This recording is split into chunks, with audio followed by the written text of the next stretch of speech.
মেডিকেললৈ গ'লোঁ, ডাক্তৰে ট্ৰিটমেণ্ট দিলে আৰু যিমানটো দিব লাগে, যি মানুহৰ পইচা আছিল সেই মানুহটোৱে ট্ৰিটমেণ্ট পালোঁ।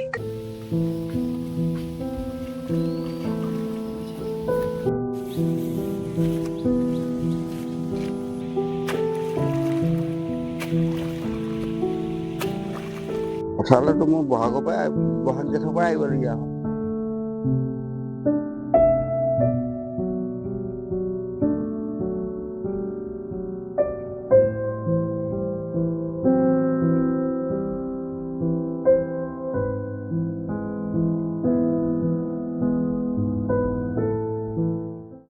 অভয়পুৰীয়া ২ নং ৱাৰ্ড। পথাৰলৈতো মোৰ বহাগ জেঠৰ পৰাই আহিবলগীয়া হয়। তেতিয়াৰ পৰাই কোৰ মাৰিব লাগে।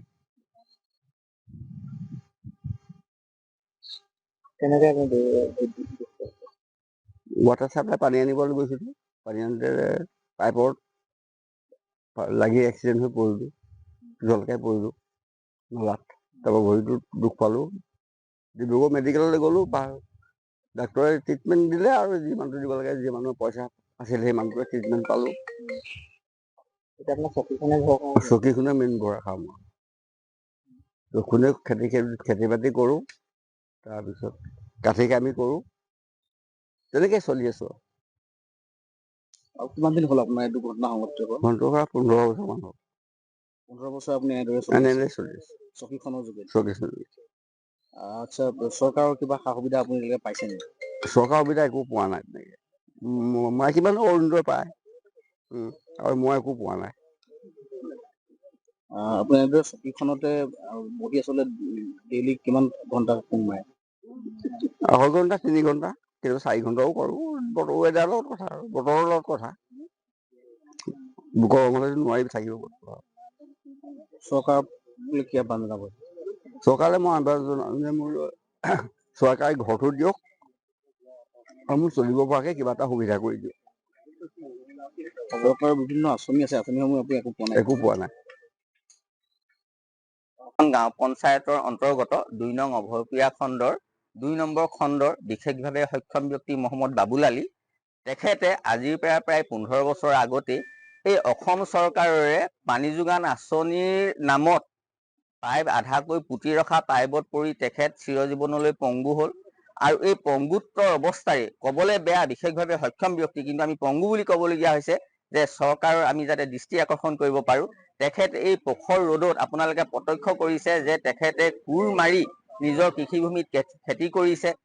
আজৰি সময়ত বাঁহ বেতৰ সামগ্ৰী প্ৰস্তুত কৰি তেখেতৰ দুখীয়া পৰিয়ালটোক পোহপাল দি আছে। অতি দুৰ্ভাগ্য আৰু পৰিতাপৰ বিষয় যে এটা খণ্ড উন্নয়ন বিষয়াৰ কাৰ্যালয়ৰ পৰা প্ৰায় 3 কিলোমিটাৰ দূৰত অৱস্থিত তেখেতৰ গৃহ, খিলঞ্জীয়া গৰীয়া মুছলমান মানুহ, তাৰ পিছতো চৰকাৰী প্ৰতিনিধি, পঞ্চায়ত প্ৰতিনিধি বা সমাজ কল্যাণ বিভাগৰ বিষয়াৰ বা কৰ্মচাৰীসকলৰ আজিকো প্ৰতি দৃষ্টিগোচৰ নহ'ল যে এজন বিশেষভাৱে সক্ষম ব্যক্তিয়ে কোনো কৃষি সঁজুলি অবিহনে এখন বুটি কোৰেৰে তেখেতে কৃষি কৰ্ম কৰিবলগীয়া হৈছে। পৰিতাপৰ বিষয়, লজ্জাজনক বিষয় যে প্ৰধানমন্ত্ৰী যি কৃষক নিধিৰ সন্মান 2000 টকা 3 মাহৰ মূৰত পায়, তাৰ বাবেও তেখেত বিবেচিত নহ'লে। তেখেতে অৰুণোদয় লাভ কৰা নাই, বা এটা চৰকাৰী আৱাস গৃহও তেখেতে এতিয়ালৈকে লাভ কৰা নাই। বিশেষভাৱে সক্ষম ব্যক্তিসকলৰ কাৰণে চলন ফুৰণৰ কাৰণে যি সামগ্ৰী, হুইল চেয়াৰকে আদি কৰি এইবিলাক ব্যৱস্থাও তেখেতলোকে কৰা নহ'ল। আমি চৰকাৰ প্ৰশাসনক দাবী জনাম যে আপোনালোকে চকু মুদা কুলিৰ ভাও আপোনালোকে এৰক, বাস্তৱসন্মত দৃষ্টিভংগীৰে এই ব্যক্তিজনক, যে তেখেতে বহু আপোনালোকে মানুহ প্ৰত্যক্ষ কৰিলেহেঁতেন যে খুজি মাজি সমাজখন পৰিৱেশ কলুষিত কৰিলেহেঁতেন, কিন্তু তেখেতে নিজৰ কৰ্মৰে তেখেতে পৰিয়াল পোহপাল দিবলৈ তেখেতে যিহেতু প্ৰচেষ্টা অব্যাহত ৰাখিছে, আমি আপোনালোকক আহ্বান জনাম যে আপোনালোকে তেখেতক এটা বাস্তৱসন্মত দৃষ্টিৰে তেখেতক যিখিনি কাম কৰিলে তেখেতে পৰিয়ালটো সুন্দৰভাৱে পোহপাল দিব পাৰে তাৰ ব্যৱস্থা গ্ৰহণ কৰক। এইটো আমাৰ অনুৰোধ আৰু দাবী।